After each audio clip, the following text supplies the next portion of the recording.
तो उन्होंने क्या किया कि उसको डेड बॉडी को उठाया और उसके अंतिम संस्कार करने के लिए शमशान घाट ले गए और जहाँ पे उन्होंने उसका अंतिम संस्कार कर दिया। जी हाँ दोस्तों, राधे राधे, आदाब, सत श्री अकाल, नमस्कार। आप सब लोग कैसे हो? उम्मीद करती हूँ दोस्तों आप सब लोग बहुत अच्छे होंगे, राजी खुशी से होंगे। आप सब लोगों का दोस्तों मेरे यूट्यूब चैनल पे बहुत ज़्यादा हार्दिक अभिनंदन है। दिल की गहराइयों से दोस्तों बहुत ज़्यादा स्वागत है।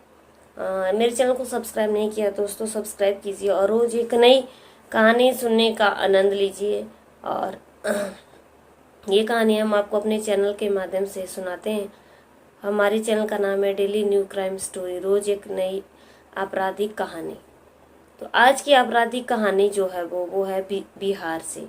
जी हाँ, आपने बिल्कुल सही सुना, बिहार के मुजफ्फरपुर की जो है वो ये कहानी है। जिसने भी इस कहानी को सुना उसके पैरों तले जमीन खिसक गई। बिहार के मुजफ्फरपुर से ये घटना जो है वो कांटी थाना क्षेत्र वहाँ पे पड़ता है। बिहार के मुजफ्फरपुर में कांटी थाना क्षेत्र एक पड़ता है और वहाँ पे अंकुराहा एक गांव है। अंकुराहा नाम का एक गांव है जहाँ की ये घटना है। वहाँ पे एक युवक की उसकी जो है वो बहन ने और बहनोई बड़े भाई और भाभी ने रॉड से उसको इतना पीटा कि उसकी हत्या कर दी। जी हाँ, आप बिल्कुल सही सुन रहे हो। और हत्या करने के बाद उसको एकदम उन्होंने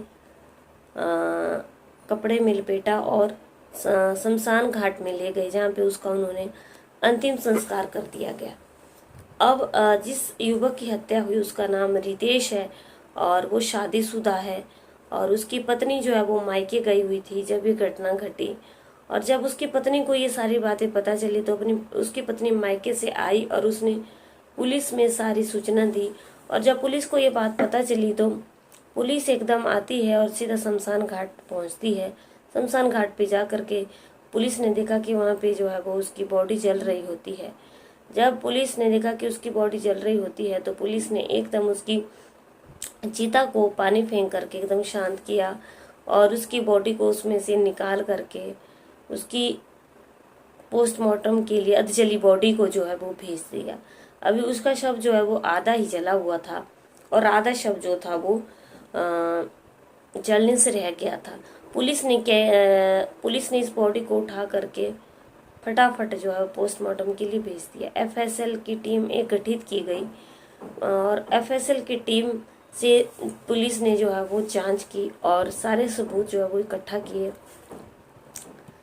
डीएसपी अभिषेक आनंद ने जो है वो बताया कि रितेश जो है वो शादीशुदा था, पत्नी उसके मायके गई हुई थी और उसका बहनोई संजीव सिंह और उसकी साली कोमल जो है वो आपस में एक दूसरे के बहुत नज़दीक हो गए थे, बहुत करीब हो गए थे। और जब एक दूसरे के करीब हो गए थे तो इस चीज़ का जब उसके भाई रितेश को पता चला तो रितेश ने जो है वो इसका बहुत ज़्यादा विरोध किया। इन दोनों को आपस में प्रेम प्यार हो गया था और इनके जो है वो आपस में रिश्ते बन गए थे। तो रितेश ने जो है वो इस चीज़ का बहुत ज़्यादा विरोध किया।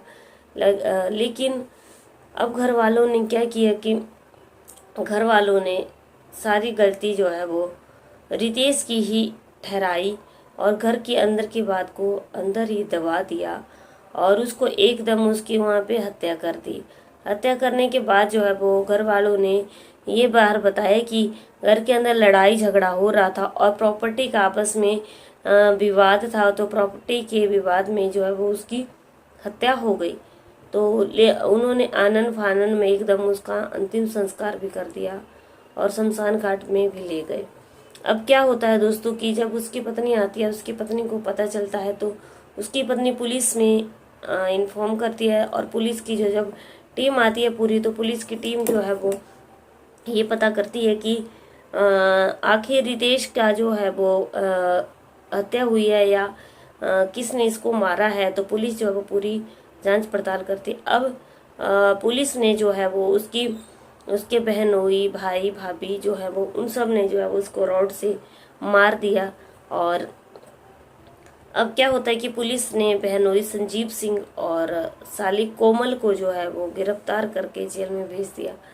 लेकिन बात सबसे बड़ी ये आती है दोस्तों कि रितेश के साथ जो कुछ हुआ बहुत ही गलत चीज हुई। अगर कोमल और उसके जीजा संजीव सिंह एक दूसरे के करीब आ गए थे, एक दूसरे से उनको प्यार हो गया था, उनके आपस में संबंध बन चुके थे, तो इसमें रितेश की क्या गलती थी?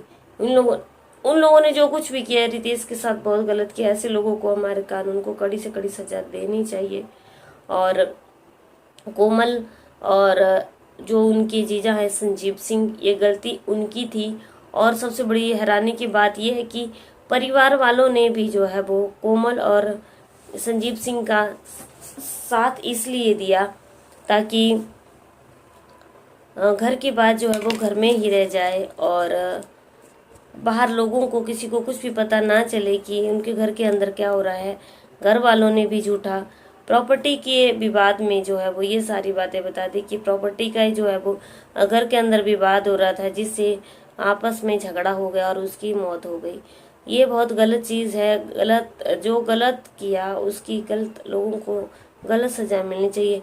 हालांकि रितेश के साथ जो कुछ हुआ बहुत ही गलत हुआ और रितेश की पत्नी का रो रो करके बहुत बुरा हाल था। लेकिन अब सारी चीज़ें ख़त्म हो गई थी। रितेश बेचारा ये दुनिया छोड़ करके जा चुका था। इंसान को अपने कदमों को बहकाना नहीं चाहिए, इंसान को अपने कदमों को कंट्रोल में रखना चाहिए ताकि ऐसी परिस्थितियां ना बने कि जहाँ पे कत्ल और ये मारना, शमशान घाट में जलाने की नौबत आ जाए। और इंसान को अपने कदमों को इतना बहकाना नहीं चाहिए। चाहे कोई भी इंसान है दोस्तों, इज्जत से सारी दुनिया के अंदर जीना चाहिए। और इंसान के परिस्थितियां हालात चाहे कैसे भी हों, और जो इज्जत से जीता है वो इज्जत से ही रहता है। हालांकि अगर ये सारी चीज़ें पैदा हो गई थी तो इन सारी चीज़ों को संजीव सिंह और कोमल को ही ख़त्म कर देना चाहिए था और एक नई ज़िंदगी की शुरुआत करनी चाहिए थी। घर वालों ने भी रितेश के साथ बहुत ज़्यादा गलत किया कि उसे हमेशा हमेशा के लिए मौत की नींद सुला दिया। दोस्तों, मेरा ये कहानी सुनाने का उद्देश्य सिर्फ यही था कि आप लोग सतर्क रहें, जागरूक रहें। और अगर आप लोगों को मेरी कहानी दोस्तों अच्छी लगी है तो लाइक शेयर कमेंट ज़रूर करना। मेरे चैनल को सब्सक्राइब नहीं किया तो दोस्तों सब्सक्राइब करना। और मेरा ये कहानी सुनाने का उद्देश्य सिर्फ आप लोगों को सतर्क करना था। अगर हमसे कोई भूल हुई होगी तो मैं आप लोगों से हाथ जोड़ करके माफ़ी मांगती हूँ। तो चलिए दोस्तों, कल की वीडियो में आप लोगों से फिर से मिलते हैं। तब तक के लिए जय हिंद, जय भारत।